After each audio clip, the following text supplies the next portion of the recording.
Good morning, happy Monday. I opened the Daily Om and I thought I would read the very first thing that came up. And it is, I'm trying to get away from this glare that's on my face. It is understanding oneness, levels of consciousness.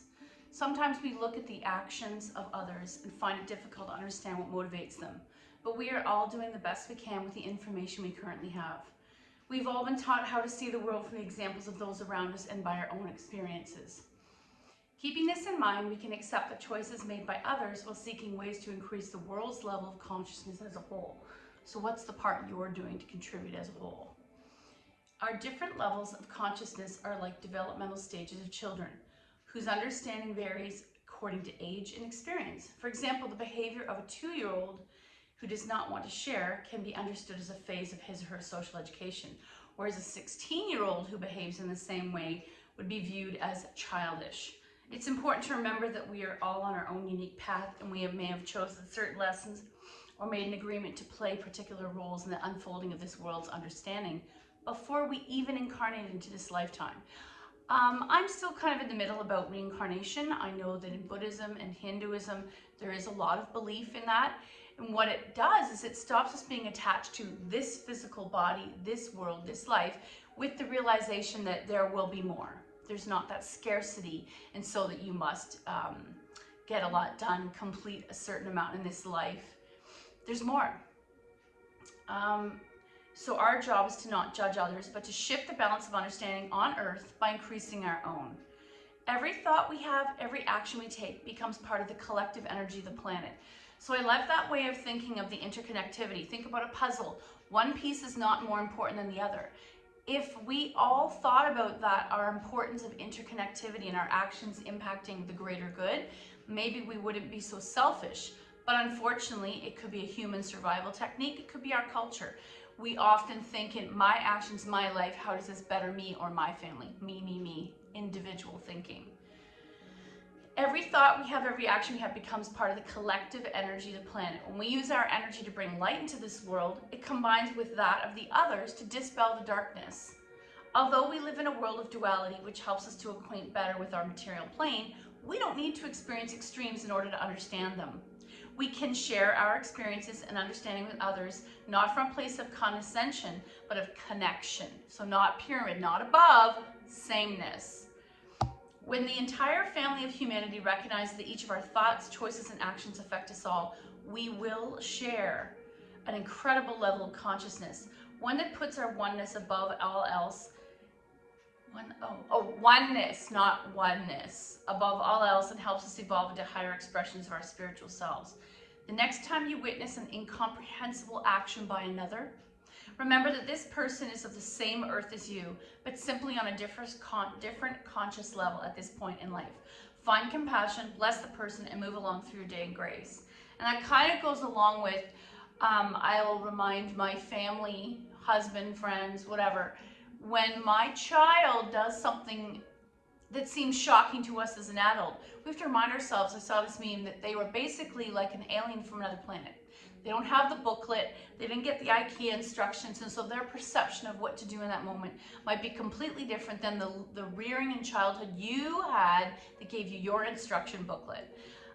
This can also be applied to adults. Sometimes when some adult will do something that just shocks me, and I'm like, we don't live in a vacuum, we all live in the same world. We have to remember their life path, their experiences, their family, and their influences definitely may have changed the way they were raised versus how you were raised.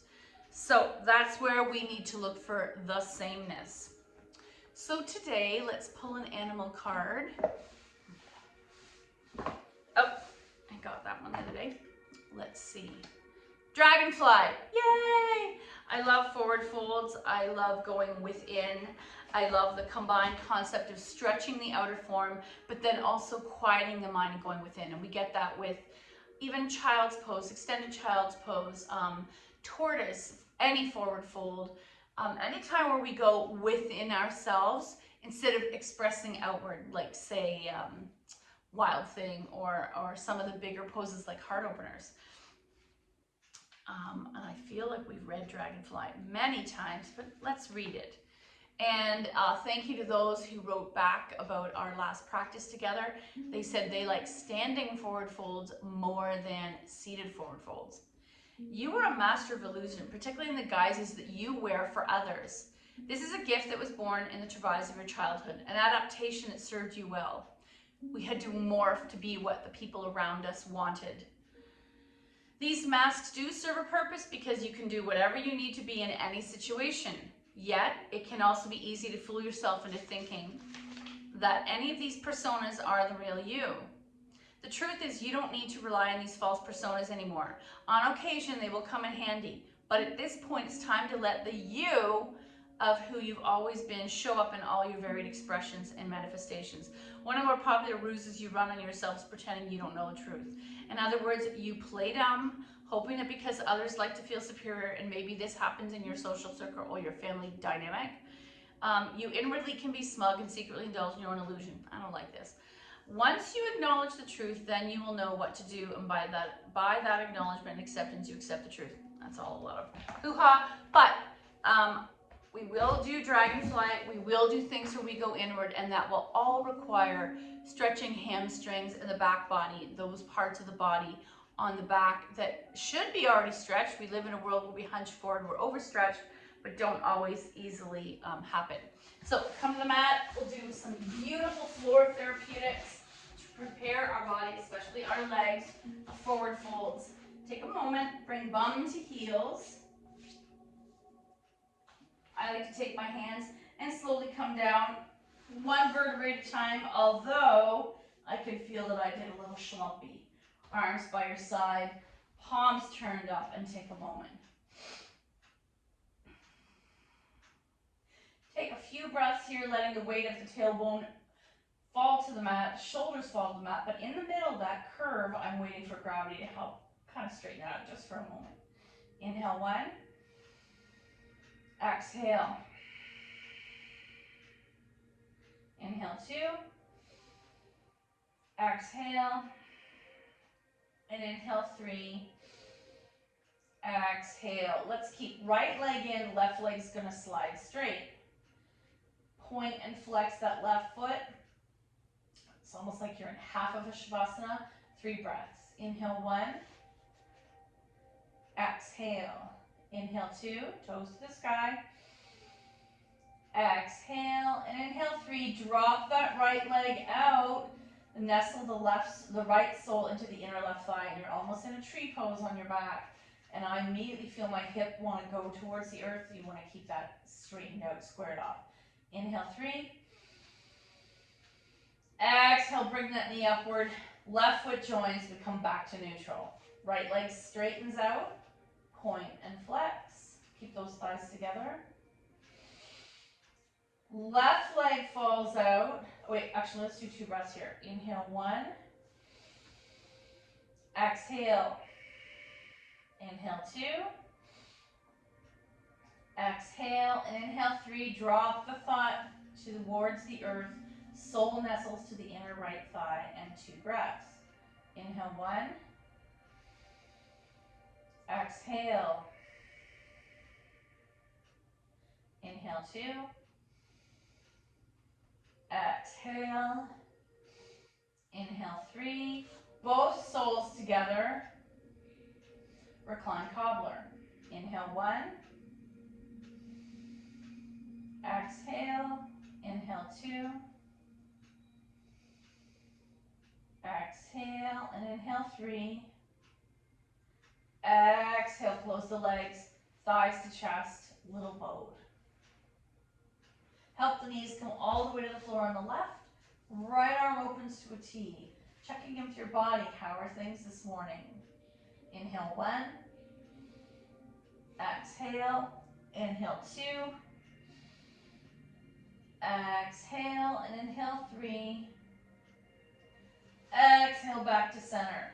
Help those knees go to the floor on the right. Flexed and stacked. Left arm opens. And maybe today I'll put a block between the knees to help that left arm come to the mat. Inhale, 1. Exhale. Inhale, 2. Exhale. And inhale 3. Exhale all the way back to center. Little boat. Right leg draws in. Left leg slides straight. Point and flex a few times. Flex the feet, drawing the right thigh in. Let's stay here for 2 breaths. Inhale 1. Exhale, back and back of the leg and the back of the back are heavy into the mat. Inhale 2.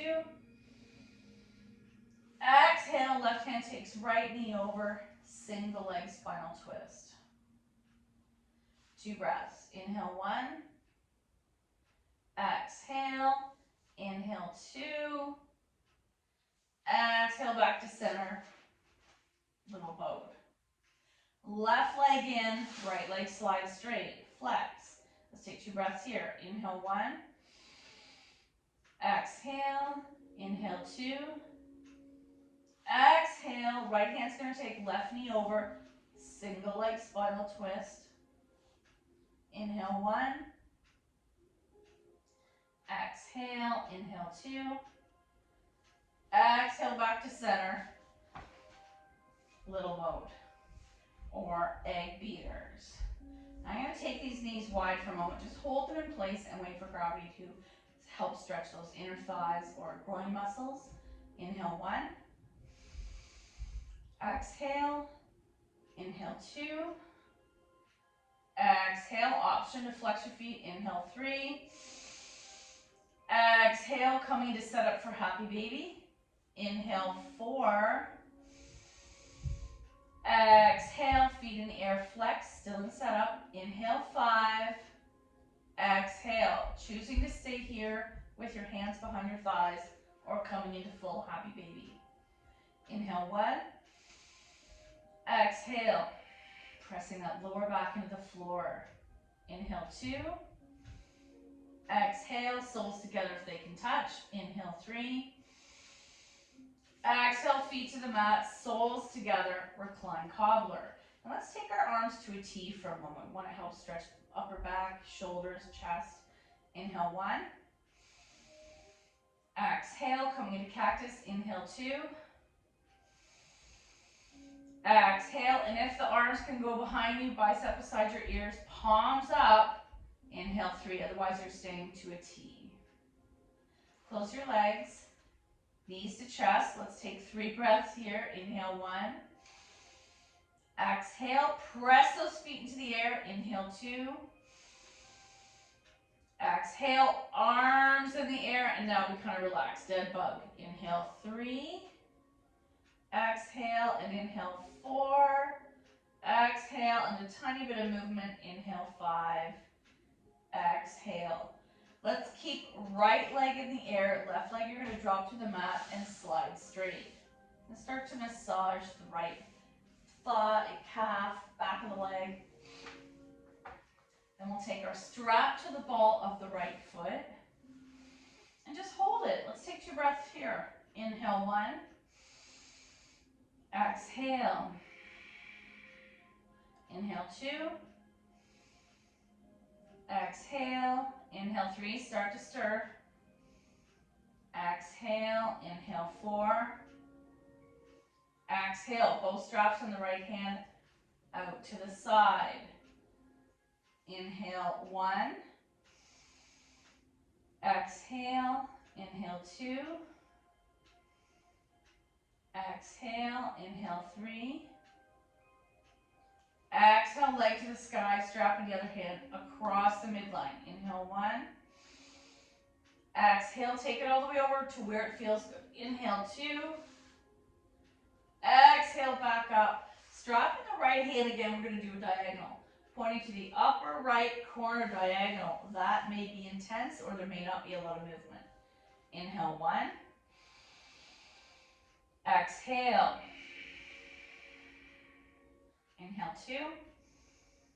Exhale, back to the sky, strap in the left hand. Now you're pointing to the upper left corner diagonally. Inhale 1. Exhale, inhale 2. Exhale, back to center, get rid of the strap. Oh yeah, one leg feels much longer, and bring them in, little boat. Feet in the air. Right foot's gonna lower all the way down. Massage the left leg. Point and flex. Let's take the strap to the ball of the left foot. You initially might just hold it in the air. There's a bit of resistance. Or you might like stirring it as I take all this cat hair off. Point and flex. Oh yeah. Both straps in the left hand. Take it out to the left. Right arm to a T. And let's take 3 breaths here. Inhale 1. Exhale. Inhale 2. Exhale. Inhale 3. Exhale, leg to the sky, strap with the right hand across the midline. Just a little. Inhale 1. Exhale, option to go deeper. Inhale 2. Exhale and inhale 3 as far as it feels good, as long as the left shoulder stays down. Back to the sky. Strap in the left hand. Now you're pointing the foot diagonally upper left corner of your mat. Inhale 1. Exhale. Inhale 2. Exhale. Back to the sky. Strap in the right hand. Final 1. Pointing to the upper right corner diagonally. Inhale 1. Exhale. Inhale 2. Exhale back to center. Get rid of the strap. Little boat. Knees wide for a moment. And actually you can either hold the knees and have the knees bent, or wide leg. Whew. Point and flex. You can hold your inner knees. You can hold your big toes. 3 breaths. Inhale 1. Exhale. Inhale 2. Exhale, and I like to do this against the wall. If you'd like a really nice passive supportive stretch, you're doing legs up the wall and then let the legs fall open, or you can use no wall.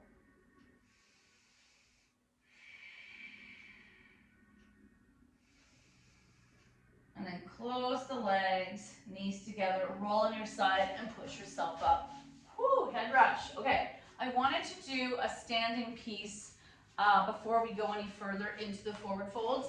Because some of you love standing forward folds, instead of sun salutation, let's do a variation using only forward folds and a tiny flow or vinyasa.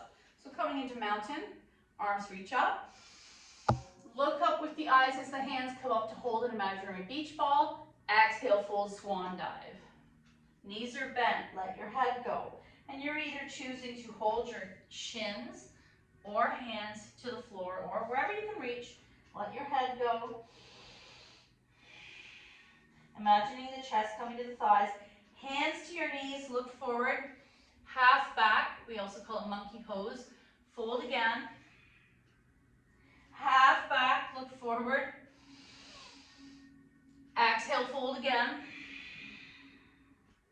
Half back, look forward. So your half back traditionally would be hands to the floor. My variation would be hands to my knees, looking forward. Beautiful stretch of the back. And last fold, your choice. Either touch the floor, grab your elbows, hug your knees, going deep within yourself.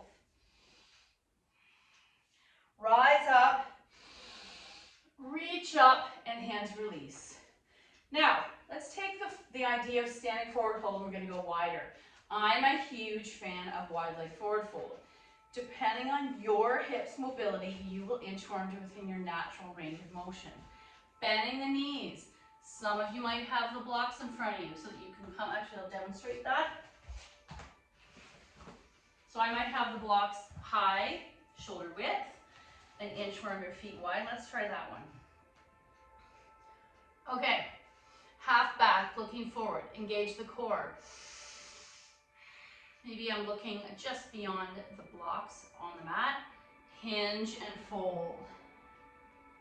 Coming up, forward. I might want to sphinx here. Looking forward. Butt is slightly turned up. Feel that beautiful stretch in the lower back and the back of the thighs. Exhale, look forward. If you want to intensify the stretch, you're pressing your bum back while keeping those feet grounded. Oh, that feels good.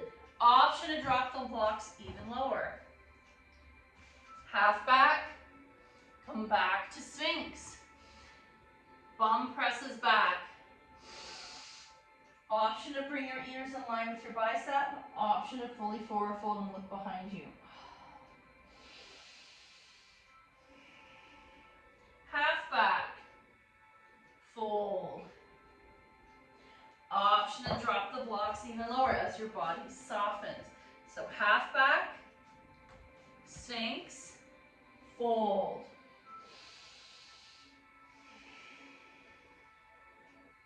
Option to walk those blocks back in line with your feet. Option to turn your hands facing away, and this one is intense, and fold. Let me get rid of those blocks. If your feet slide out, you're walking them in. Fold, maybe I'll come into Sphinx on the floor, almost dolphin arms. Fold. You can dangle your head, you can grab your ankles. And you might even take your head to the floor.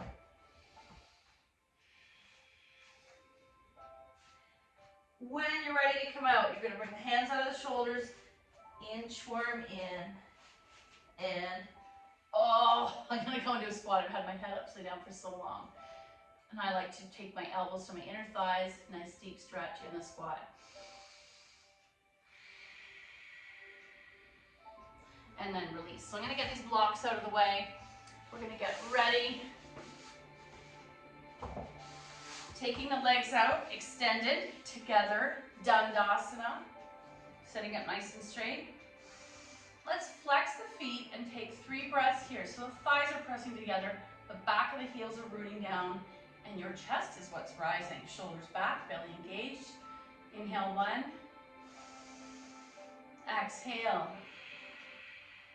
Inhale 2, slide your hands a little further if that's available. And you start to naturally want to hinge. Inhale 3. Exhale, deepening. Inhale 4. Exhale, deepening. Option to keep your hands where they are. Option to grab your toes. Option to relax the feet so that it's not so intense on the hamstrings. Inhale 1. Chest moves forward. Deepen the fold. Looking at your feet so that we're not dropping the head, but we're getting a little stretch to the back of the neck. Inhale 2. Exhale. Inhale 3. Exhale. Inhale 4. Exhale, help yourself upright. Woo. Roll up the ankles. Moving the legs just a little wider. For some of us, this may be your new base for Dandasana. Sometimes 2 legs together is too much for the hamstrings. Sitting up straight, inhale 1. Exhale. Hinging, hands slide down the legs. Inhale 2. Exhale. Inhale 3. Exhale. Only going as deep as it feels good in your body. I keep the foot flexed so that I have more stretch on the back of the hamstring. Just keep going. Inhale 5. Exhale, upright. And as a little counter stretch, we'll bring the soles together into diamond. Elbows gently press on the inner knees. If you can reach there, if not, you're upright. Inhale 1. Exhale. Inhale 2. Exhale. See where this is going? Eventually you can come into tortoise or not. Inhale 3. Exhale. Now I'm staring at my feet. I've bound my hands around my feet. Option to take those hands under the feet. Option to hinge. Inhale 1. Exhale. Inhale 2. Exhale. And I'm not going to go all the way out. Oh! Release and roll up the ankles. Okay, we're getting wider. I'm going to move my legs now as wide as I would like. Your choice. You're coming into full dragonfly width. You're going to move the bum flesh out of the way, maybe internally rotate the inner thigh flesh. And in this pose, I will take a block. I always have the option of just being. So hands on my thighs, sitting up straight, heart up, and I feel the sits bones making contact with the earth. So let's do 3 breaths of one where I don't forward fold. Inhale 1. Exhale. Inhale 2. Exhale. Inhale 3. Exhale. Option to stay here, or option to take hands in front, which facilitates me walking forward. So inhale 1, chest up. Exhale, slide on forward. Inhale 2. Exhale. Inhale 3. Exhale. Option to bring your forehead to block. Let's take 3 breaths here. Inhale 1. Exhale. Maybe you drop it down. Inhale 2. Exhale. Inhale 3. Option to take your hands to your ankles. Exhale. And then today I feel like doing dragonfly, and I'm going to come all the way back up. Bring in right leg only. Let's do a tiny stretch, what it would be like if I chose to only work with one side of my body. Inhale 1. Exhale. Inhale 2. Exhale. Inhale 3. Option to take that block. Bum cheeks stay down. Inhale 4. Inhale 5. Help yourself come upright. Legs out. Roll out the ankles. Last variation. Right leg out. Left leg in. Inhale 1. Exhale. Inhale 2. Exhale. This side is way tighter. Inhale 3. Exhale. I'm going to come all the way up. It's too much today. And roll out my ankles. Coming back to seated. Let's take 3 breaths in Sukhasana to bring everything down. It might actually feel like a relief to cross your legs. Inhale 1. Exhale. Inhale 2. Exhale. And inhale 3. Exhale. Our final reading for today is Wisdom for Healing. Let's see. I feel like we've had this one, but maybe we haven't. Supposedly there's a term that's the opposite of deja vu, where it's actually happened, but you can't remember it. See the good in everything. And this is my mother's testament. She invoked that or wove that into my brother and I to a fault. My friends make fun of me and call me Pollyanna. Today's lesson, this is a day for optimism only. No matter what comes your way, your task is to see only the favorable attributes to it. Your goal is to practice the power of positive thinking. It is fully your choice. This world is still here, spinning round and round, with or without your thoughts. If you choose to see it negatively, that's your business. If you choose to see it positively, then you will have a much brighter world and will want to be around it. Thank you so much for your effort. The good in me sees the good in you. Namaste.